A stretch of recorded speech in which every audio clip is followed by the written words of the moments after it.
네, 이 시간 우리 같이 하나님의 말씀 보겠습니다. 우리 잠깐 자리에서 일어나셔서 오늘 우리에게 주시는 말씀은 아가서 2장 8절로 14절 말씀입니다. 저랑 한 절씩 교독하고 마지막 절 함께 읽겠습니다. 제가 먼저 읽겠습니다. 내 사랑하는 자의 목소리구나. 보라, 그가 산에서 달리고 작은 산을 빨리 넘어오는구나.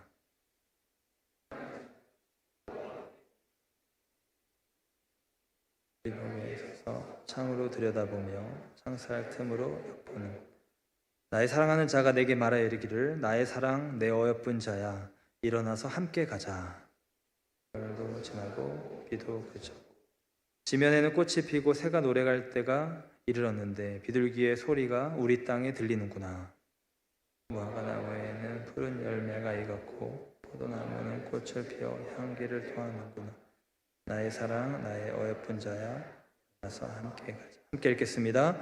바위 틈 낭떠러지 은밀한 곳에 있는 나의 비둘기야, 내가 내 얼굴을 보게 하라. 내 소리를 듣게 하라. 내 소리는 부드럽고 내 얼굴은 아름답구나. 아멘. 하나님의 말씀입니다. 네, 오늘 말씀은 우리 베델의 사랑꾼 박봉주 목사님 나오셔서 오늘 가정의 달 시리즈 오늘은 부부입니다. 우리 박수로 목사님 모시겠습니다.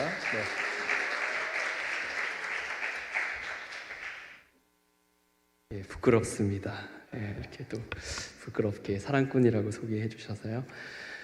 네, 오늘 5월의 말씀 주제로 믿음으로 사는 가정 시리즈가 진행되고 있습니다. 5월 첫째 주에 이제 자녀로 시작해서요. 지난주에 부모에 대해서 나눴고요. 오늘의 주제는요, 부부입니다. 부부.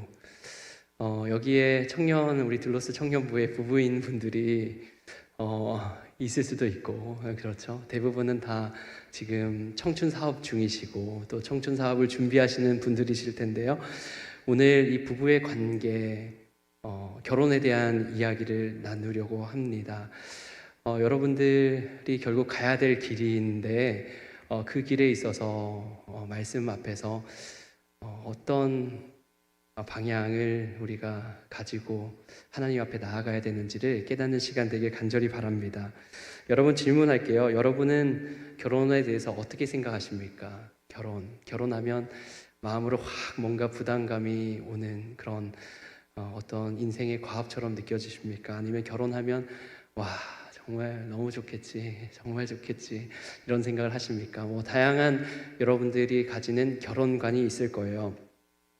한 유명한 일화가 있는데요. 세계적인 전도자로 헌신한 이 빌리 그레함 목사님과 아내 루스벨 그레함의 인터뷰 이야기입니다. 빌리 그레함 목사님이 사역으로 정말 바빴거든요. 그래서 가정을 쉽게 돌보지 못하는 상황이 많았습니다. 그래서 5남매를 아내이신 우리 루스벨 그레함 사모님께서 홀로 키웠는데 한 신문기자가 이렇게 질문했습니다. 남편하고 이혼해야겠다는 생각을 해본 적이 있습니까? 남편하고 이혼해야 되겠다는 생각을 해본 적이 있습니까? 이 질문에 루스벨 그레함이 이렇게 답했습니다. 이혼을 생각한 적이 없습니다. 생각해보지 않았습니다. 죽이고 싶은 생각은 들었습니다. 네, 한창 이렇게 사랑을 꽃피우고 연애하는 분들에게는 이 말이 사실 이해가 되지 않는 부분들인데요. 결혼 생활을 오래 한 분들은 이게 어떤 의미인지 많이 압니다. 결혼이라는 것이 어떤 거냐면 결국 결혼식만 있는 것이 아니라 연애 기간을 지나서 결혼식을 하고 결혼 생활이 엄청 이어지잖아요. 그 이어지는 결혼 생활 중에 결국 어떤 것을 발견하게 되냐면 결혼 생활 가운데 드러나는 것이 인간 내면의 바닥이라는 거죠. 나의 바닥을 철저하게 다 보여줄 수밖에 없는 것. 그래서 이런 말이 있지 않습니까? 결혼은 현실이다. 네, 결혼은 꿈이 아니라 결혼은 현실이죠. 결혼은 한 인간의 바닥을 철저히 보게 되는 현실입니다. 그래서 나라고 하는 사람의 그 안에 있는 죄성이 그대로 나타나고 그것을 내가 직면해야 되는 거예요. 그래서 어쩌면 이 결혼 생활이요, 오히려 나라고 하는 그 존재의 한없는 부족함을 발견하고 성숙을 이루는 자리가 되기도 합니다. 존 파이퍼 목사님이 이런 이야기를 하셨어요. 결혼은 진정한 제자가 되는 길이다. 네. 여러분 제자가 되고 싶으십니까? 아니요. 갑자기 뭔가 제가 잘못 들은 거 아니죠? 네. 여러분, 제자가 되어야 되잖아요. 우리가 주님을 사랑하고 앞에서 찬양하고 하나님의 영광이 내 인생에 임하게 달라고 내 삶을 드립니다고 하면서 진정한 제자가 되어야 되는데, 진정한 제자가 되는 길이 바로 결혼 생활이라는 거예요. 존 파이퍼 목사님은 결혼 생활이 자기 부인의 길이고 예수님을 닮아가는 훈련의 자리라고 말합니다. 여러분, 이렇게 이 결혼 생활이라는 것이요, 부부라는 것이 하나님께서 고안하신 이 성숙을 위한 관계라는 거예요.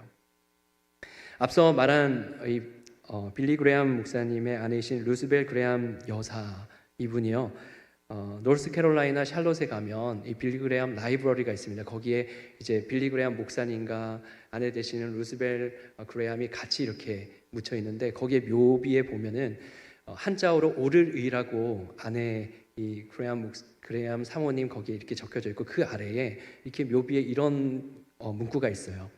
End of construction. Thank you for your patience. 공사 끝. 참아주셔서 감사합니다. 이게 묘비에 적혀져 있는 문구입니다. 사실 공사 현장에서 이렇게 쓰는 표현이잖아요. 루스벨 그레함이 자신의 인생의 여정이 어떤 것인가를 잘 드러내죠. 바로 인생의 여정이 공사 중이었다라는 고백이고요. 죽음으로 이제는 아내로, 엄마로 자신이 고쳐지고 변화되어야 할 공사를 마쳤다라고 하는 의미입니다. 여러분, 결혼 생활이라는 것 날마다 존재를 공사하는 현장입니다. 저도 엄청 공사 당하고 새로워지고 그렇게 살아가고 있는데요. 결혼 생활을 하는 모두가 해당됩니다. 여러분, 이 공사를요, 사실 하나님께서 미숙한 한 남자와 한 여자의 관계 안에서 행하신다라는 거예요. 누구나 다 가야 될 길이라는 거예요. 그렇게 성숙해져 가는 길로 하나님이 공사하신다라는 거예요. 오늘 우리가 살펴볼 아가서는요, 이 공사의 구체적인 방법을 우리에게 알려줍니다. 우리가 어떤 부분이 바뀌어지고 공사되어져야 되는가를 알려주죠.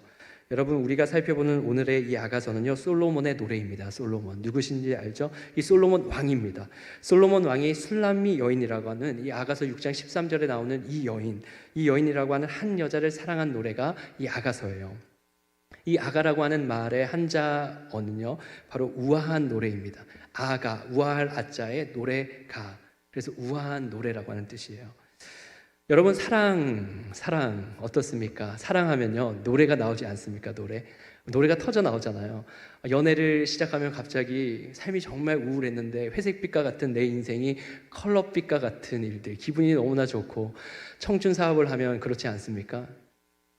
못 느껴본 혹시 청년들이 있다면 여러분, 느끼시기를 축복합니다. 여러분, 그렇죠. 이렇게 사랑이 시작되면 노래가 막 시작돼요. 부르지 않았던 노래들 막 터져 나오고 막 신나고 그렇죠. 여러분, 우리 피조 세계도 그래요. 이 밖에 인간뿐만 아니라 이 피조 세계 하나님 창조하신 이 피조 세계가 그렇습니다.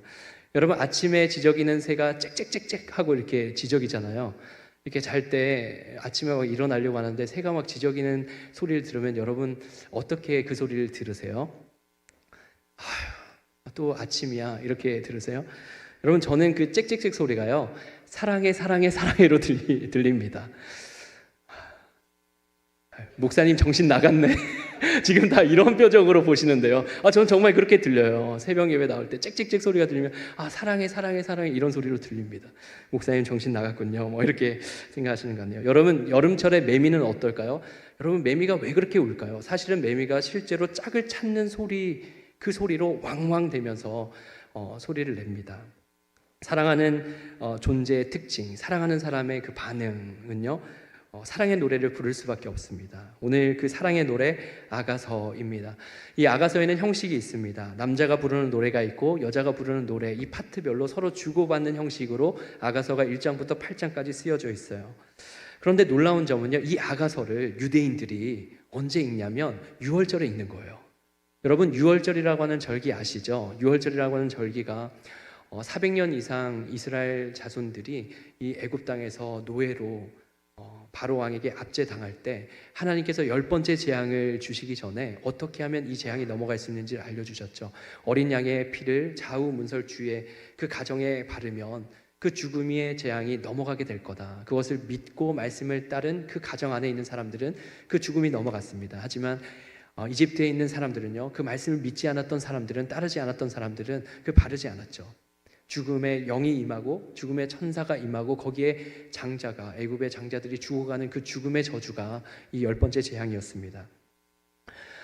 하나님의 약속을 믿었던 하나님의 사람들, 하나님께 선택받은 민족들은 그 죽음의 재앙으로부터 넘어간 것, 그것을 기념하는 절기가 유월절이지 않습니까? 여러분, 이 유월절에 아가서를 읽습니다. 유대인들이 아가서를 읽어요. 왜 그럴까? 이유 두 가지가 있는데요. 첫 번째 이유는 이 유월절이요, 계절이 겨울이 지나고 봄이 되는 시기입니다. 유월절 절기가 봄이에요. 우리로 얘기하면 3월입니다. 그런데 이 아가서를 읽어보면 아가서에 그 묘사되어지는 시기는 봄입니다. 그래서 이 시기가 절묘하게 맞아 있어요. 그리고 또 다른 이유가 있는데요. 바로 한 남자와 한 여자의 사랑의 노래 속에서 바로 신랑 되시는 하나님, 그리고 신부된 하나님의 백성의 그 사랑을 비유적으로 고백하기 위함이라는 거죠. 여러분 한번 생각해 보세요. 보잘것없는 술람미 여인이라고 하는 하찮은 그 여인을요, 깊이 사랑한 그 높고 고귀한 위치에 있었던 그 솔로몬 왕의 사랑의 고백을 한번 우리가 생각해 보면요, 마치 종살이로 노예로 취급받던 히브리 민족들, 보잘것없는 그 히브리인들을 사랑해서 재앙에서 건지신 왕이신 하나님의 그 사랑과 맞닿아 있다라는 것을 우리가 알게 됩니다. 그런 점에서 이 아가서를 우리가 오늘 살펴보면서 그냥 단순히 한 남자의 여자의 그 사랑의 고백을 넘어서서 사랑의 관계를 깊이 묵상할 수 있는 진리가 있다는 것을 여러분 믿으시길 바랍니다. 오늘 그 진리로 우리가 나아가기를 원하는데요. 오늘 아가서 2장 본문을 통해서 어떻게 하면 정말 존재와 존재가 만나서 깊이 사랑할 수 있을까? 하나님이 기뻐하시는 그 사랑을 이루면서 살 수 있을까? 이걸 우리가 함께 생각해 보고자 합니다. 더 깊고 풍성한 사랑을 위해서는요, 저를 한번 따라해 보실까요? 장애물을 넘어야 합니다. 네, 8절 9절인데요. 8절 9절은 실제로 이 아가서의 여성의 파트에 해당되는 노래 부분입니다. 그래서 우리 자매들이 8절 9절을 한번 앞에 나와 있으니까 봉독하겠습니다. 시작.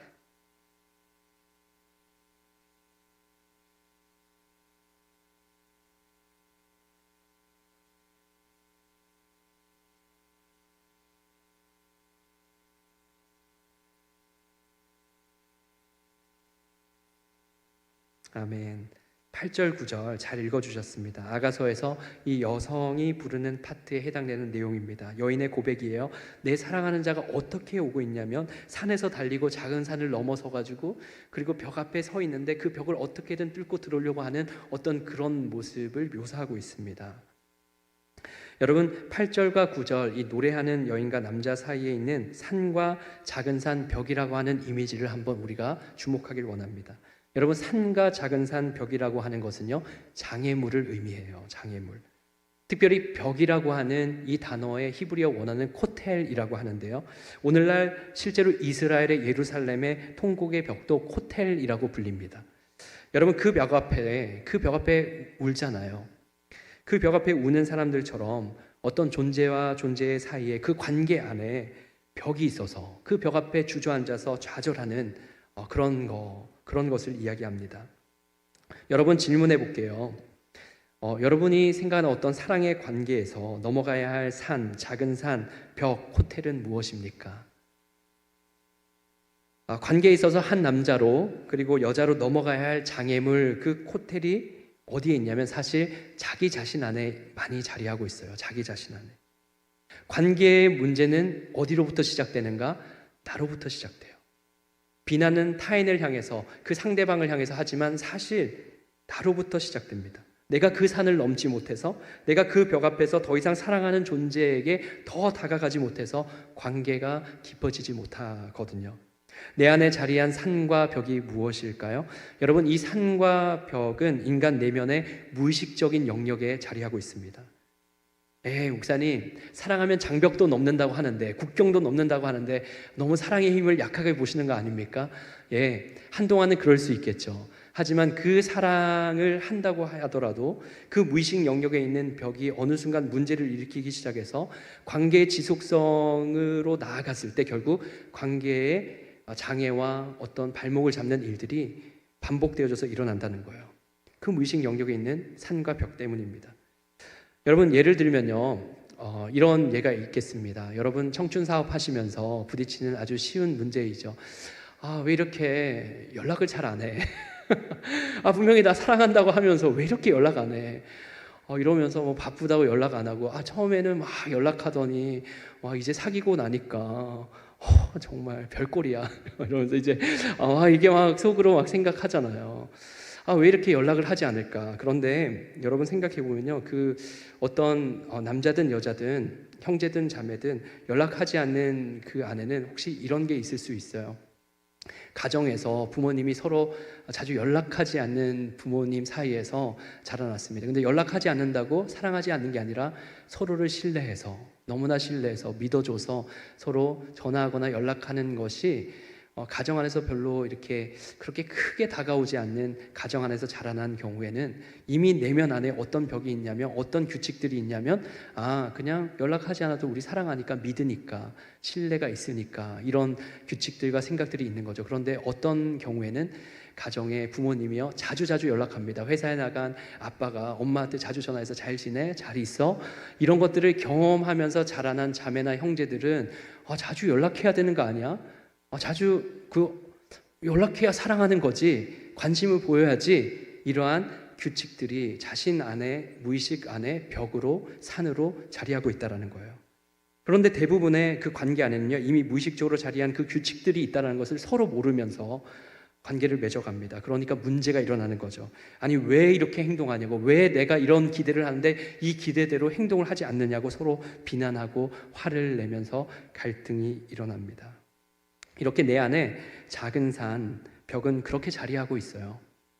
내 안에 깊이 자리한 이 무의식적인 규칙들, 어떤 내가 이것을 해야 될 것만 같은 역할들이 사랑하는 이들에게 도달하기 전에 이미 장애물로 내 안에 자리하고 있는 거예요.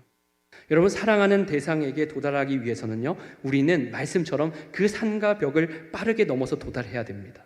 어떻게 할 수 있을까? 내가 생각하는 어떤 규칙들, 방식들을요, 한번 여러분 종이에 한번 적어보세요. 청춘 사업을 하지 않아도 괜찮아요. 종이에 다 적어보세요. 내가 생각하는 규칙, 이것만큼은 이렇게 지켜줘야 돼 하는 그런 규칙들을 다 적어보고요. 그리고 그 사랑하는 관계와 서로 대화하면서 그 종이에 적힌 것을 한번 서로 얘기를 나눠보는 거예요.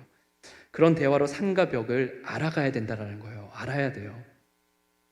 여러분, 내가 가진 무의식적인 규칙과 역할, 기대를 잘 알아서 그 산과 벽을 빠르게 넘어가는 우리 모두가 되기를 주님의 이름으로 축복합니다. 아멘. 여러분, 인류 최초의 커플, 인류 최초의 부부인 이 아담과 하와가 죄를 지었잖아요. 그들이 죄를 지었을 때 산과 벽을 세우기 시작했습니다. 두려워 떨면서 정말 진정한 사랑이신 하나님의 얼굴을 피해요. 산과 벽 아래로 숨는 거죠. 우리는 끝났다. 하나님이 우리를 가만히 두지 않을 거다. 이런 마음에 스스로가 숨습니다. 그때 하나님께서 하신 일이 창세기 3장 8절 9절에 나와 있는데 우리 같이 읽어볼까요? 시작. 그들이 그날 바람이 불 때 동산에 거니시는 여호와 하나님의 소리를 듣고 아담과 그의 아내가 여호와 하나님의 낯을 피하여 동산 나무 사이에 숨은지라. 여호와 하나님이 아담을 부르시며 그에게 이르시되 내가 어디 있느냐, 내가 어디 있느냐. 하나님은 숨은 이 아담과 하와에게요, 하나님의 행동이 뭐였냐면 곧장 찾고 부르셨다는 거예요. 한글 성경에는, 개역개정 성경에는 표현되어 있지 않는데 ESV 성경에는 우리가 읽은 8절 9절 사이에 아주 중요한 접속사 하나가 있습니다. 바로 but이라고 하는 접속사예요. 아담과 하와가 하나님에 대한 두려움, 죄에 대한 죄책감에 갇혀서 그 산과 벽을 세울 때에 그 사랑의 관계로 나아가지 못하지만, 그러나 하나님이 그들을 찾고 부르셨다. 산과 벽에 갇혀가지고 어쩔 줄 모르는 그 존재를 향해서 하나님의 사랑은 그 벽을 넘어서, 그 경계를 넘어서 부르시고 다가가셨다라는 거예요. 여러분, 우리가 사랑하는 예수님이 그런 존재이지 않습니까? 저 높은 저 하늘 보좌에서 이 낮고 천한 이곳에 뛰어넘어서 오셨잖아요. 우리를 위해서 오셨잖아요. 장애물을 넘는 것은요, 하나님이 보여주신 진정한 사랑입니다. 여러분, 내 안에 자리한 장애물이 무엇인지 한번 정말 밝혀져서 하나님이 보여주신 사랑을 닮아가는 우리 모두가 되기를 간절히 축복합니다. 그래서 그러한 진정한 사랑의 관계로 나아갈 수 있는 우리 청년 여러분의 그 사랑의 관계들, 삶이 되시기를 주님의 이름으로 축복합니다. 여러분, 더 깊고 풍성한 사랑을 위해서요, 두 번째 저를 한번 따라해 보실까요? 사랑을 표현해야 합니다. 네, 10절과 13절 말씀인데요, 10절에서 13절 말씀을 우리 형제들이 읽겠습니다. 이 파트는 남자가 고백하는 노래 파트입니다. 10절부터 13절 우리 형제들 시작. 나의 사랑하는 자가 내게 말하여 이르기를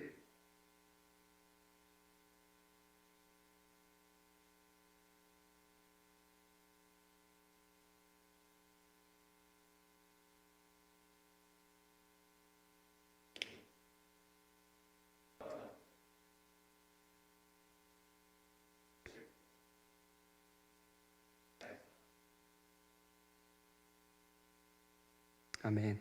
예, 여러분, 영혼이 이탈된 상태로 말씀을 봉독하셨네요.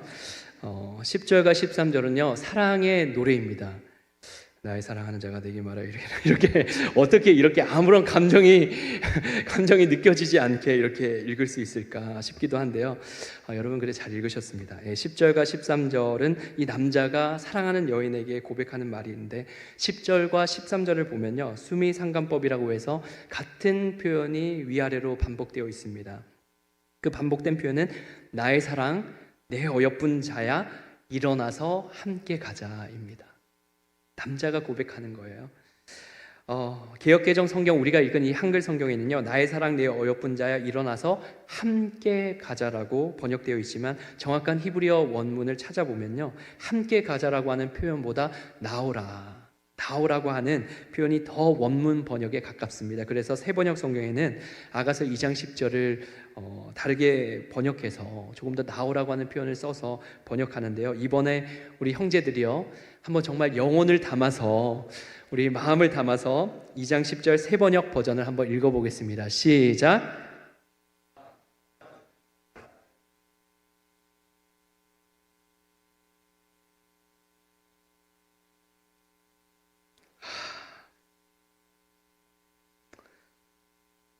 네, 수고하셨습니다. 설교자에게 이런 고난을 주시다니. 여러분, 이 새번역의 버전을 읽으면서 마치 국어 시간에 그냥 읽는 것 같은 느낌을 받았는데요, 여러분 다시 한 번만 우리 형제들 정말 마음을 다해서 이런 거 있잖아요. 사랑하는 이가 나에게 속삭이네. 이런 정말 조금 열정적으로 한번 읽어보시기 바랍니다. 시작. 좋아요. 좋습니다. 시작.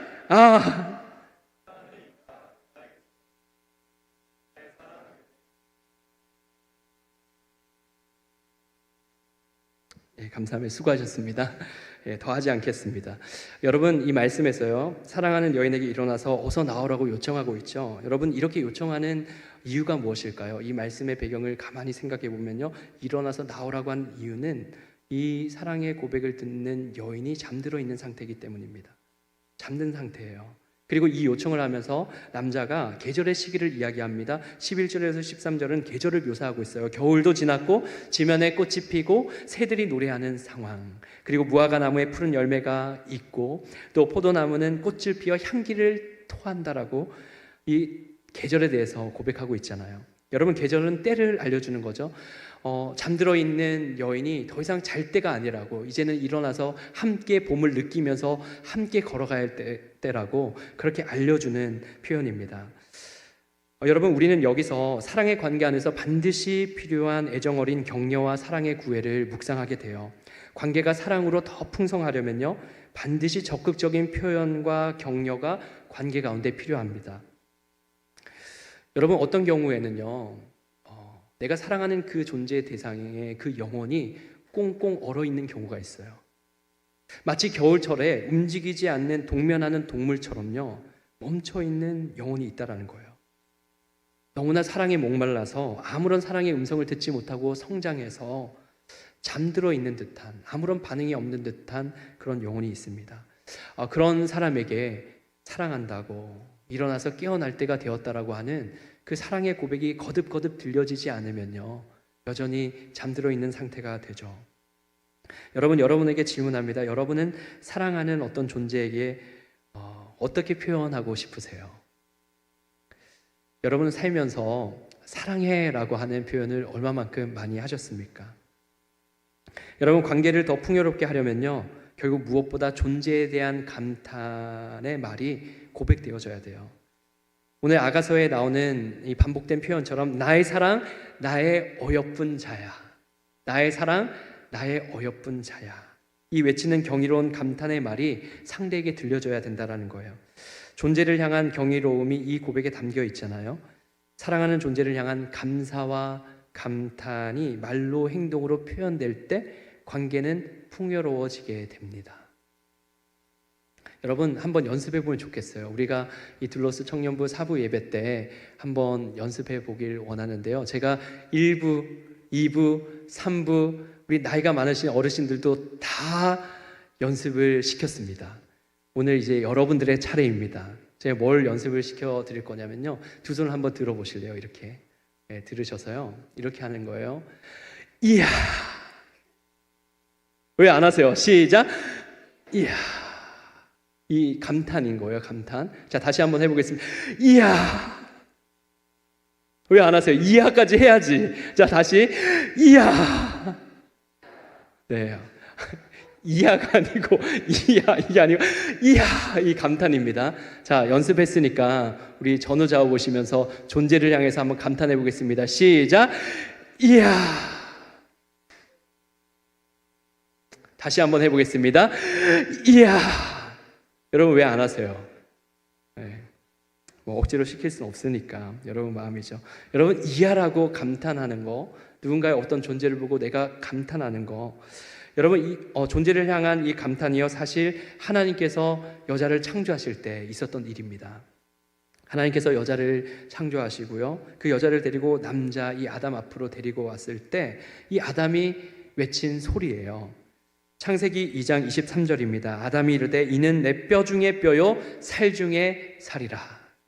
이는 내 뼈 중에 뼈요 살 중에 살이다. 인류 최초의 아담이 외치는 사랑의 노래, 사랑의 시입니다. 뼈 중에 뼈, 살 중에 살은 최상급의 표현이에요. 한마디로 당신은 최고의 작품이에요. 당신은 최고의 작품이에요. 당신은 최고의 작품이에요. 이런 감탄의 고백이죠. 남자는 여자를 높이고요, 칭찬하고 감탄하는 거예요. 결국 이 감탄과 높임이 어디를 향해 있느냐, 가만히 생각해 보면 이 여자를 창조하신 하나님을 향해 있다라는 거예요. 우리가 서로 이 둘러스 공동체 안에서 누군가를 향해서, 그 존재를 향해서 감탄하는 것은요, 그 존재를 인정하고 감탄하는 것은요, 그 존재 위에 계신, 존재케 하신 하나님을 향한 찬양의 행위가 됩니다. 이야. 여러분 한 사람 한 사람이 그렇게 정말 아름답고 귀하게 존재하게 되었다라는 것을 서로 인정하면서 감탄하는 우리가 되기를 주님의 이름으로 축복합니다.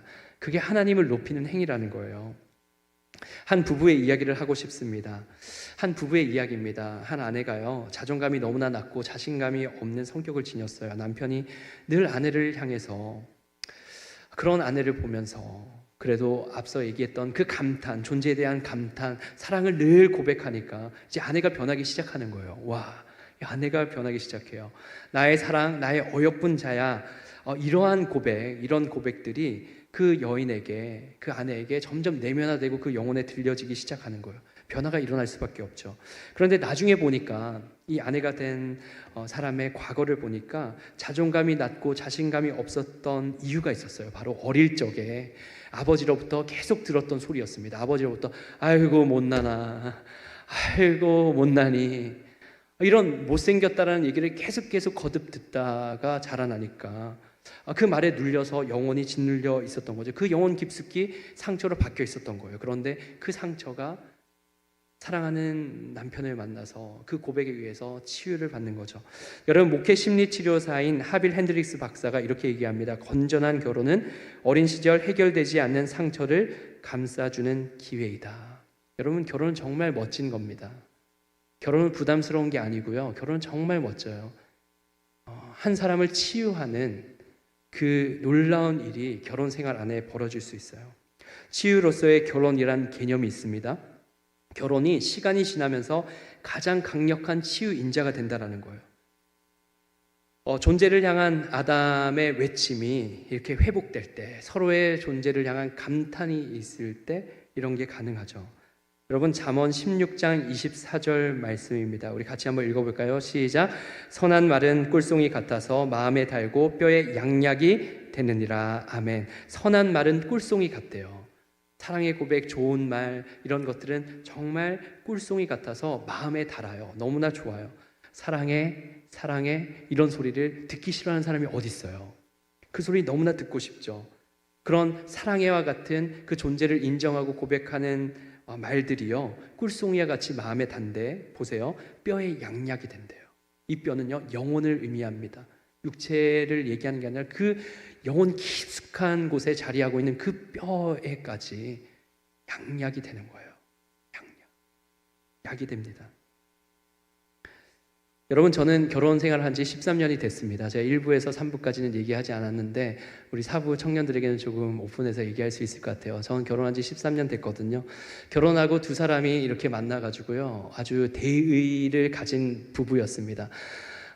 선교지 가서 서로를 처음 알게 되었고, 그 같은 선교지를 방문했던 곳에 함께 결혼하고 같이 가자고, 결혼한 지 3개월 만에 모든 것을 내려놓고 신혼살림도 뭐 없이 그냥 두 사람이 배낭만 메고 태국으로 떠났습니다. 태국에 미얀마 난민들이 100만 명이 있는데, 거기 메소시라고 하는 지역에 멜라 캠프라고 하는 5만 명이 있는 그 카렌족들이 있는 그 난민촌에서 베이스 캠프를 두고 거기서 왔다 갔다 하면서 원룸 생활을 하면서 그들을 돕는 사역을 했습니다. 난민 학교, 초등학교도 짓기도 하고 신학교 신학생들을 돕기도 하고 그 카렌족들에게 필요한 것들을 공급하면서 한국교회와 연결하는 그 코디네이터와 같은 역할들을 이렇게 했는데요.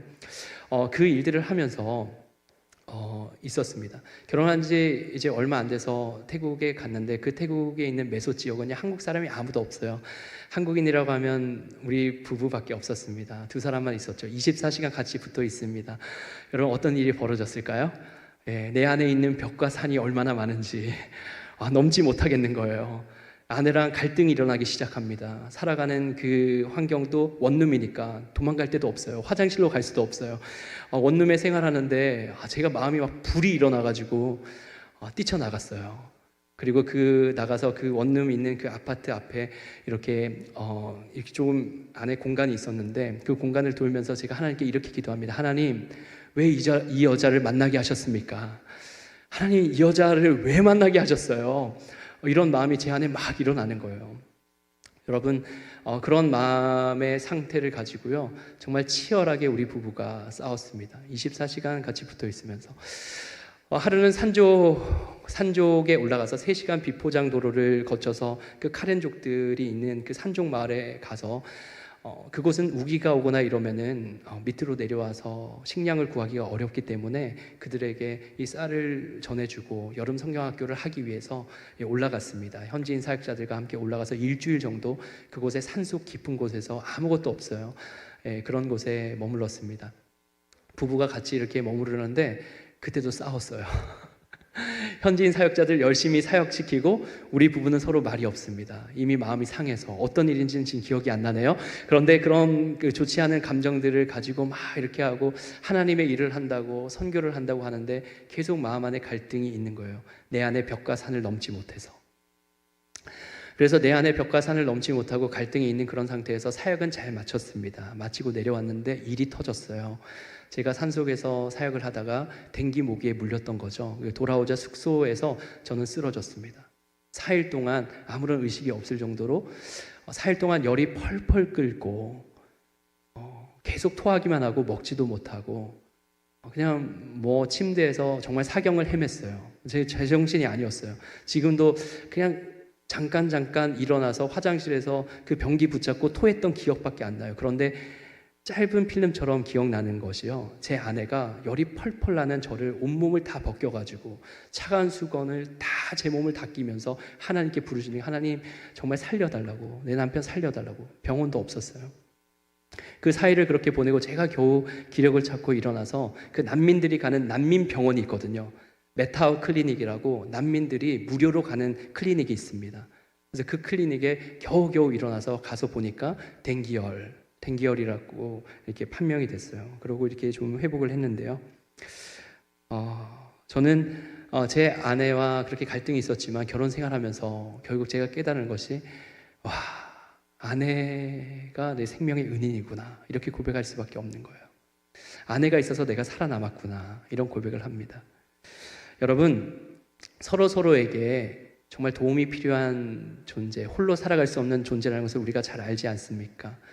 그러한 서로를 돕고 치유하고 회복시키는 일을 위해서 이 부부라고 하는 가정 공동체라고 하는 그런 공동체를 하나님이 주셨습니다. 서로 정말 따뜻하고 사랑하는 그런 표현들을 하면서 아름다운 가정을 이루는 우리 청년부 한 분 한 분 둘로스 공동체 되기를 주님의 이름으로 축복합니다. 여러분, 마지막으로 더 풍성하고 그리고 사랑이 깊어지기 위해서는요, 저를 한번 따라해 보실까요? 친밀함을 추구해야 합니다. 우리 14절을 함께 같이 읽겠습니다. 시작. 바위 틈 낭떠러지 은밀한 곳에 있는 나의 비둘기야, 내가 내 얼굴을 보게 하라. 내 소리를 듣게 하라. 내 소리는 부드럽고 내 얼굴은 아름답구나. 여러분, 아가서의 2장 14절에서 나오는 이 표현에서 이 남자가 여자가 어디에 있는지 이렇게 표현하죠. 바위 틈 낭떠러지 은밀한 곳에 있는 나의 비둘기야 라고 표현하고 있어요. 여러분, 비둘기에는요, 집비둘기와 산비둘기로 나눠집니다. 여기서 비유하는 바위 틈 낭떠러지의 은밀한 곳이라고 하는 이 자리한 비둘기는요, 포식자를 피해서 안전한 장소를 찾은 산비둘기를 말하죠. 은밀한 곳에 있는 나의 비둘기야 라고 하는 표현에서 두 가지의 해석이 있습니다. 성경적인 해석이 있는데요. 첫 번째, 솔로몬 왕이 사랑한 이 술람미 여인이 살았던 장소가 사람들의 왕래가 적은 벽촌이었을 것이다, 시골이었을 것이다. 이 술람미 여인이 이 시골 여인이다 라고 하는 이 해석이 있습니다. 또 다른 해석은 사람들 앞에서 자신을 막 드러내지 않는, 막 이 사람 저 사람 만나지 않는 아주 순전하고 보호받은 순결한 여인임을 나타내는 해석도 있습니다.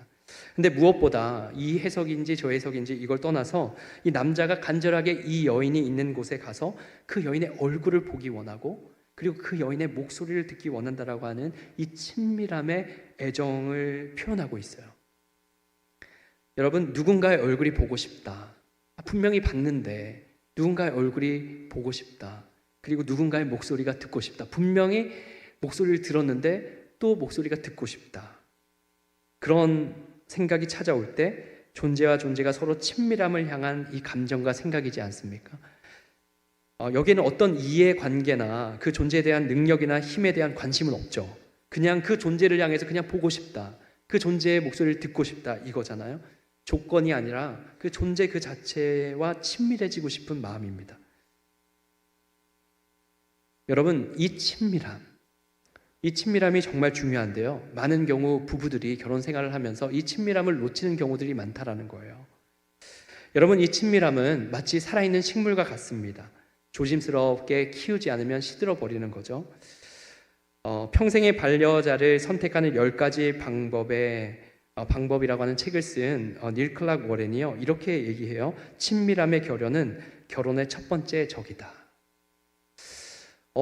결혼하면 친밀하다고 생각하는데, 친밀해질 거라고 생각하는데 결혼 생활을 오래 하다 보면 오히려 익숙해져서 그 친밀함의 결여가 일어나고 결혼 생활의 적처럼 드러나게 된다는 거죠.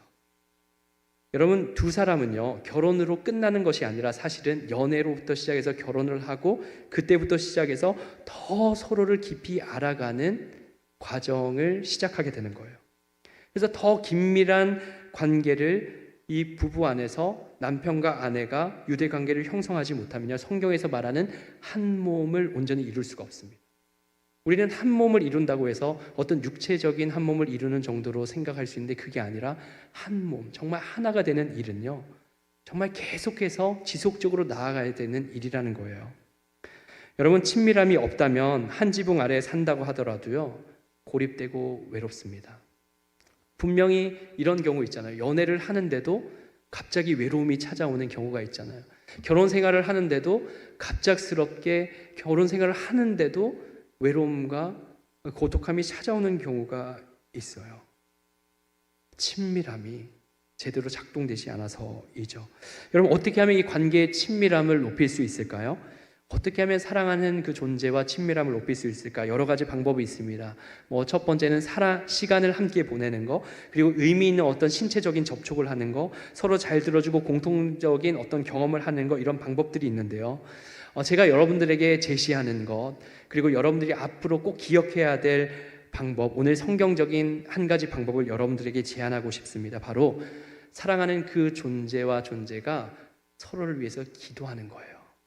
기도하는 거예요. 서로의 존재를 위해서 진실하게 기도하는 거예요. 바로 영적인 영역을 함께 개발하는 것을 얘기합니다. 여러분, 사랑하면 기도합니다. 사랑하면 기도해요. 사랑하면 기도합니다. 기도하면 사랑하게 됩니다. 내가 그 존재에 대한 불편한, 그 존재에 대한 어려움들을 그걸 끌어안고 기도하고 또 그걸 함께 헤쳐나가면 더 말할 수 없는 놀라운 친밀함이 그 사랑하는 관계 가운데 일어나게 되죠.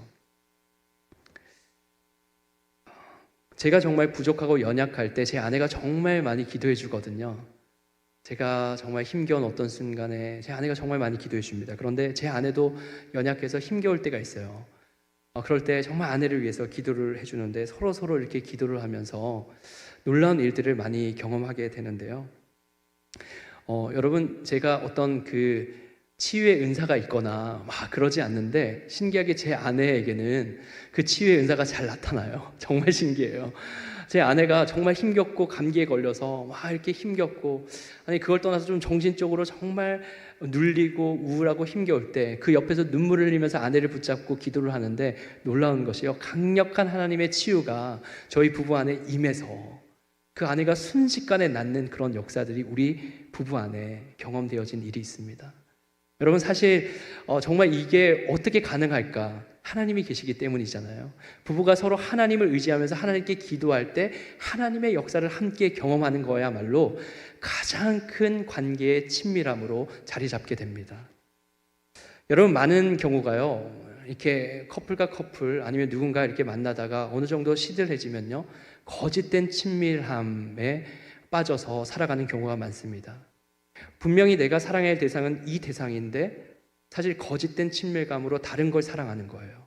이 존재를 사랑하기보다 존재로부터 비롯되는 어떤 다른 것들을 더 거짓된 친밀감을 가지고 살아가는 경우들이 많죠. 여러분들에게 제안하는 방법은요, 존재와 존재가 함께 하나님을 바라보고 하나님으로부터 가까워져서 그 하나님으로부터 오는 친밀함이 이 존재 가운데 임해서 세상이 알 수 없는 그 영적인 친밀함이 관계 가운데 있다면 결코 끊을 수 없고 누구도 끊을 수 없는 정말 사랑의 공동체, 치유의 공동체가 된다라는 거예요. 여러분, 창세기 2장 18절 말씀에 보면요, 여호와 하나님이 이르시되 사람이 혼자 사는 것이 좋지 아니하니 내가 그를 위하여 돕는 배필을 지으리라 말씀하십니다. 이 돕는 배필을 히브리어 원어로 에제르라고 합니다.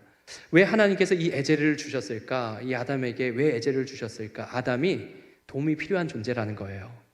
그리고 도움이 필요한데 이 아내도, 이 여자도 도움이 필요한 존재이죠. 서로 사실은 홀로 있는 것이 아니라 에제르, 도움이 필요한 존재라는 것을 이야기합니다. 그런데 이 에제르라고 하는 단어가요, 사람에게만 쓰이는 것이 아니라 하나님께도 쓰입니다. 시편 46편 1절 우리 같이 읽겠습니다. 시작. 하나님은 우리의 피난처시요 힘이시니 환난 중에 만날 큰 도움이시라. 아멘. 여러분, 하나님은 우리의 에제르가 되십니다. 하나님은 우리를 돕는 분이세요. 정말 도와주세요. 놀라운 것은요, 하나님의 그 도움을요, 여자와 남자라고 하는 그 존재를 통해서 서로 도움을 받으면서 하나님의 존재를 인식하도록 만드신 그 관계가 바로 결혼 생활의 그 부부의 관계라는 거예요. 하나님의 도움을 반영하는 존재. 내가 그 존재에게 하나님의 도움을 비추어내고 내가 사랑하는 그 존재에게 내가 섬기면서 하나님의 도움을 나타내는 것. 그게 정말 진정한 사랑으로 나아가는, 좋은 관계로 나아가는 부부의 관계이죠. 그런데 부부의 서로의 그 관계 안에 에제르가 결국 어떤 인식으로 바뀌게 되어져야 되냐면, 인생의 진정한 도움이신 하나님을 바라보도록 하는 관계야말로 가장 좋은 관계입니다. 부부로 맺어지지만, 연인으로 시작해서 결혼을 하고 이렇게 살아가지만요, 여러분 어디를 향해 가냐면 하나님께로 향해 가거든요. 그 길은 그 누구도 도와줄 수 없는 길입니다. 저는 작년 사역을 많이 하다 보니까 임종 예배를 많이 드린다고 제가 말씀드린 적이 있잖아요. 근데 여러 가지 케이스가 있는데, 사랑하는 남편과 아내가 이제 남편의 그 마지막 산소호흡기를 겨우겨우 유지해서 있는데, 여보 날 두고 가면 어떡해요 하면서 마지막 임종 예배를 드리는 그런 일들이 참 많습니다. 그런데 결국 그 슬픔 속에서 발견하는 게 뭐냐면, 인생의 궁극적인 에제르는 하나님이시다. 그 존재가 이 세상을 떠나지만 결국 그 사랑하는 관계, 영원한 하나님의 그 나라, 그 천국에서 결국은 다시 만날 것이기 때문에, 여러분 결국 우리의 인생의 궁극적인 에제르를 바라보게 하는 관계야말로 가장 좋은 관계라는 거죠. 여러분, 저는 신혼부부들을 신방할 때 부부와 사랑하는 사람들과의 그 관계와 하나님과의 관계를 설명하기 위해서 삼각형으로 설명합니다. 제가 그림을 가지고 왔는데요, 여기 앞에 보시면 삼각형의 가장 꼭대기에 하나님이 계시고요, 양 꼭지점이 각각 남자와 여자라고 생각해 보길 바랍니다. 그렇게 생각해 보고요, 어떻게 하면 이 남자와 여자가 서로 가까워질 수 있을까? 그런데 이 가까워질 수 있는 가장 좋은 성경적인 방법은요, 그 다음 그림이요, 네. 남자와 여자가 계속해서 하나님을 향해서 친밀해질 때, 하나님을 향해서 같이 함께 친밀해질 때, 여러분 이 남자와 여자의 거리가요, 멀어질까요? 좁아질까요? 어려운가요, 여러분? 자, 멀어질까요? 좁아질까요? 네, 좁아지고 가까워지죠. 바로 이러한 친밀함의 실천이 함께 하나님을 바라보고 기도하는 거라는 거예요. 마태복음 18장 20절 말씀에 두세 사람이 내 이름으로 모인 곳에 나도 그들 중에 있느니라. 여러분 이 말씀을 어떻게 적용하세요? 이 말씀을요, 대부분요 교회 안에 믿는 기도의 동역자들끼리, 아니면 기도회를 할 때 우리 기도하니까 두세 사람이 모인 곳에 예수님이 계십니다 이렇게 얘기하는데요, 사실은 이 말씀이 가장 적용되어져야 할 첫 번째 공동체는 가정이에요. 가정 안에서 사랑하는 남편과 아내가 기도할 때 그 자리에 주님이 함께 하십니다. 그리고 자녀들과 함께 기도하는 그 현장에 하나님이 임재하세요. 하나님의 나라가 임하세요. 여러분, 하나님께서 함께 하시는 관계, 하나님의 나라가 임해서 누리게 될 그 관계는요, 세상이 만들어낼 수 없는 관계입니다. 하나님 주신 기쁨, 평강이 그 관계 가운데 임하게 되면요, 세상이 뭐라고 하든 어떤 환난과 일들이 있든지 결국 그것을 이겨나가는 공동체가 된다는 거죠. 여러분, 여러분들에게 도전합니다. 여러분, 하나님을 가까이 하시기를 주님의 이름으로 축복합니다. 그분과 친밀해지기를 바라세요. 그분과 가까워지기를 바라세요. 그리고 그분과 가까워지도록 그 내가 사랑하는 존재, 그 사랑하는 대상을 함께 도울 수 있는 그런 사람이 되기를 주님의 이름으로 축복합니다. 여러분, 말씀을 마치겠습니다.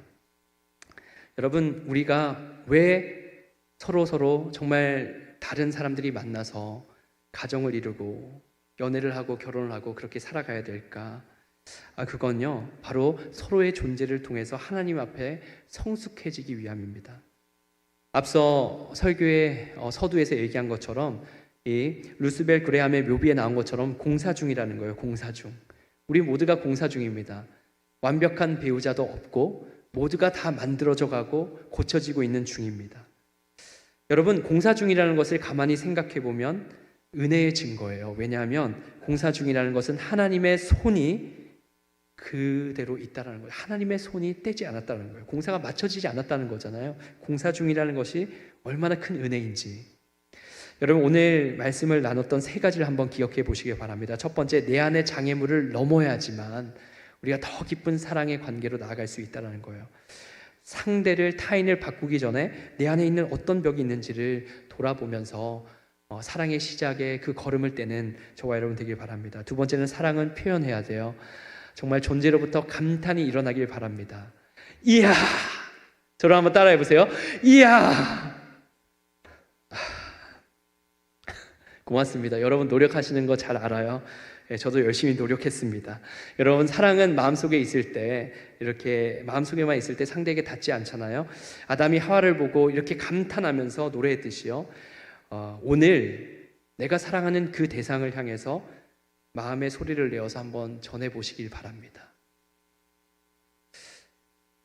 이 말씀을 하는 순간 갑자기 제 안에 스쳐나오는 생각이, 목사님 오늘입니까?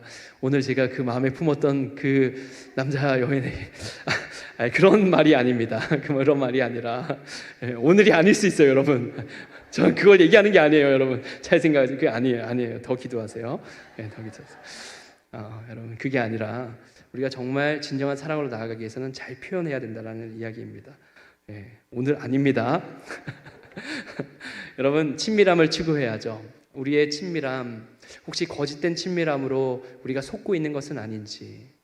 관계 안에서 정말 진정한 친밀함은 함께 하나님 앞으로 나아가는 거예요. 함께 하나님 앞으로. 친밀함의 가장 깊은 뿌리가 함께 하나님을 바라보는 겁니다. 여러분, 우리 모두는 공사 중이에요. 여기 서 있는 저도 여전히 어딘가 이렇게 공사 중인 부분들이 참 많습니다. 그런데 여러분 기억하십시오. 하나님이 우리의 인생의 공사를 완성하시는 분이십니다. 하나님이 우리의 연약한, 부족한 부분 다 아시는데 하나 공사해서 나아가신다는 거죠. 우리 사랑하는 들로스 청년 여러분, 사부 예배 드리는 사랑하는 우리 귀한 성도 여러분 한 분 한 분에게 하나님께서 완성하시는 그날까지 정말 신실하게 하나님과 동행하는 하나님의 사람들, 그래서 더 깊고 풍성한 사랑을 경험하는 인생 되시기를 주님의 이름으로 축원합니다. 기도하겠습니다.